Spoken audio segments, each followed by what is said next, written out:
The ocean's surface is a world of light and life we all know. But this familiar world is just a thin, glowing skin. Below it lies the true deep, a vast and alien realm. Our descent begins in the mesopelagic, or twilight, zone. Here, the last traces of sunlight fade, life creates its own light. Even giants from our world visit this transitional depth.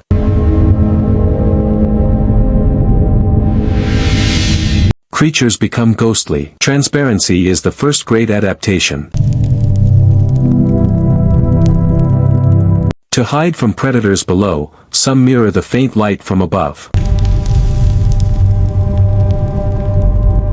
Deeper still is the bathypelagic, or midnight, zone. Here, there is no sun, no day or night, only permanent, freezing night. In the void, a glowing lure is the ultimate trap. The anglerfish waits.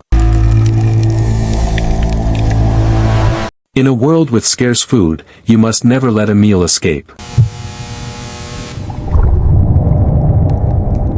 At this depth, pressure is crushing, hundreds of times that at the surface. Bodies adapt. Lack of bones, gelatinous flesh to withstand the squeeze. Food is rare. A constant snowfall of dead plankton and waste is vital. Some, like the vampire squid, are passive collectors, not fierce hunters. The deep sea fosters gigantism, like this giant isopod, a deep-sea woodlouse. Or the mysterious big-fin squid, with alien-like, elongated appendages. The gulper eel's mouth is a massive, stretchable net to catch unpredictable prey. The black swallower can ingest prey much larger than its own body.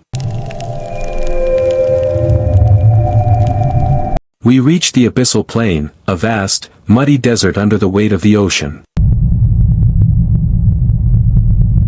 A silent, pitch-black landscape of soft sediment and ooze. Life here is slow. Metabolism is minimal to conserve precious energy. The tripod fish perches above the mud, waiting for food to drift by. But even here, there are oases. Hydrothermal vents spew chemical-rich fluids. Life thrives not on sunlight, but on chemicals. This is chemosynthesis. These tube worms have no gut. Bacteria inside them convert chemicals into food. A whole ecosystem exists in total darkness, powered by the Earth's core. Finally, we descend into the Hadal Zone, the ocean's deepest trenches. The Mariana Trench is so deep, it could swallow Mount Everest with room to spare. Only a few manned vehicles have ever reached this ultimate depth. Yet, life persists. Giant amphipods scavenge in the eternal dark. The snailfish is the deepest dwelling fish ever discovered. Even single-celled life forms here grow to enormous sizes. Eyes adapt strangely. The barrel eye has a transparent head and tubular eyes. Its eyes can rotate to look up through its own forehead for shadows above. Many creatures have tiny eyes or are blind. They see with other senses. They use light to communicate, lure prey, and even illuminate their own path. Bioluminescence is the deep sea's common language, a cold, living light. Some, like the strawberry squid, have mismatched eyes for different light levels. The vampire squid doesn't ink, it creates a dazzling light show to confuse predators. The stoplight loosejaw is a stealth hunter. It uses invisible red light to see without being seen. In a world with no cover, the best camouflage is to become invisible. Others become living mirrors, reflecting what little light exists to vanish. Some predators look like harmless plants, waiting to snap shut on passing prey. A cope drifts closer, unaware. The cookie-cutter shark is a sneak attacker, taking perfect bites from much larger animals. A massive event in the deep, a whale fall. The death of a giant brings a feast. First come the mobile scavengers, hagfish and sharks, in a frenzied mob. For years, smaller creatures pick the bones clean. Finally, zombie worms digest the bones themselves, completing the cycle. So why do they look so creepy to us? Evolution shaped them for utility, not beauty. Oversized teeth and jaws ensure a rare meal is never lost in the endless dark. Eyes are optimized for detecting the faintest glimmer, or are lost if useless. Gelatinous bodies withstand pressure. Loose skin allows ingestion of large prey. Exploring this world requires incredible technology, from early bathyscaphs to modern ROVs, robotic eyes and hands we send into the abyss. Our lights are a tiny bubble in an infinite night, revealing glimpses of the impossible. We are the aliens here, intruding on a world that has never known our kind. This world is fragile. Deep-sea mining and trawling threaten habitats we barely understand. Our pollution reaches even here. Microplastics have been found in trench animals. The deep holds potential medicines, unique biology, and clues to life's origins. Every expedition discovers new species. We are still just cataloging the monsters. Every expedition discovers new species. We are still just cataloging the monsters. These creepy creatures are masterpieces of evolution, shaped by an extreme world. They are not monsters. They are survivors in the most hostile environment on Earth. And we have mapped less of the seafloor than we have of the moon.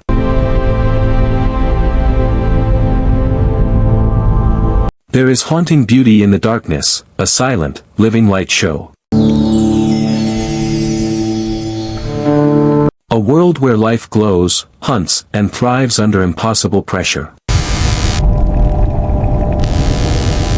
Some creatures defy definition. This siphonophore is a colony acting as one giant animal.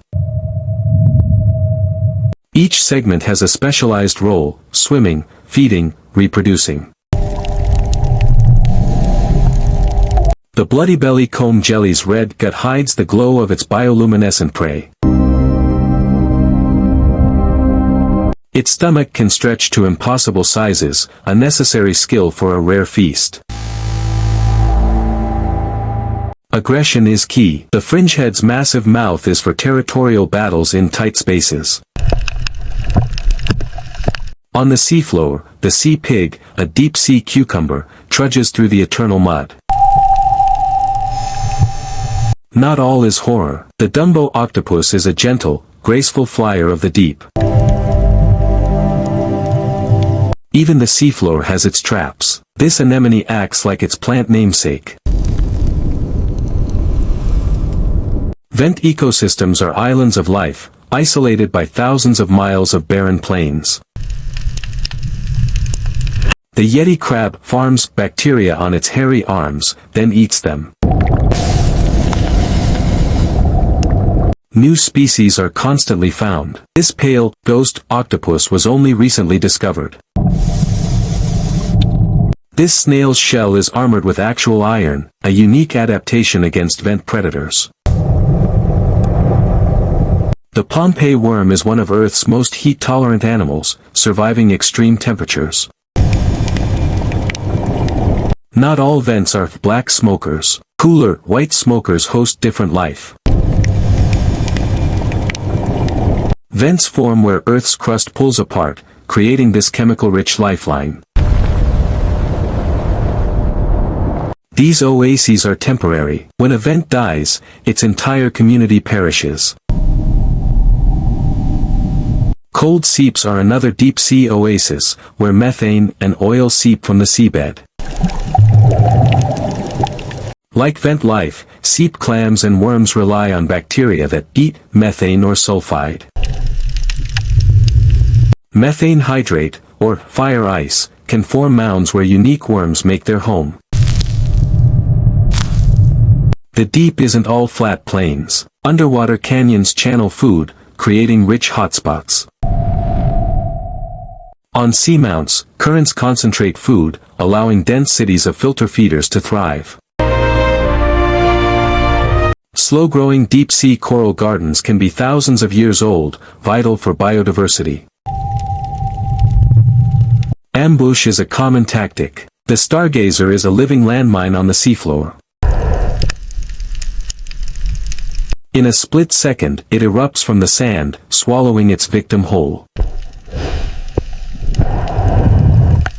Some anglerfish lures are intricate structures, like fishing rods with multiple glowing baits. The pelican eel's enormous mouth acts like a net, scooping up swarms of crustaceans. Its red light is like night vision. Most deep-sea creatures can't see this wavelength. The cookie cutter's bite is surgically precise, leaving a perfect crater-shaped wound. The colossal squid's dinner plate-sized eyes detect the faint glow of approaching sperm whales. Bioluminescence is also for defense. A bright flash can startle or blind an attacker. When threatened, the vampire squid turns itself inside out, hiding in a cloak of spines. Armor is common. This scale worm's tough, overlapping plates shield it from bites. Some comb jellies don't produce light, but scatter it into dazzling colors to disorient. The hagfish's bizarre knot-tying ability helps it feed and also slip from a predator's grip. Its primary defense is legendary, a gallon of suffocating slime from a few pores. Some deep-sea squid ink is bioluminescent, creating a glowing decoy to escape. The ultimate sacrifice, losing an arm to save the main body. It will regrow later. Finding a mate in the dark is hard. The male anglerfish becomes a permanent parasite. Nutrients directly from her bloodstream. Salps can reproduce asexually in massive chains, cloning themselves to exploit food blooms.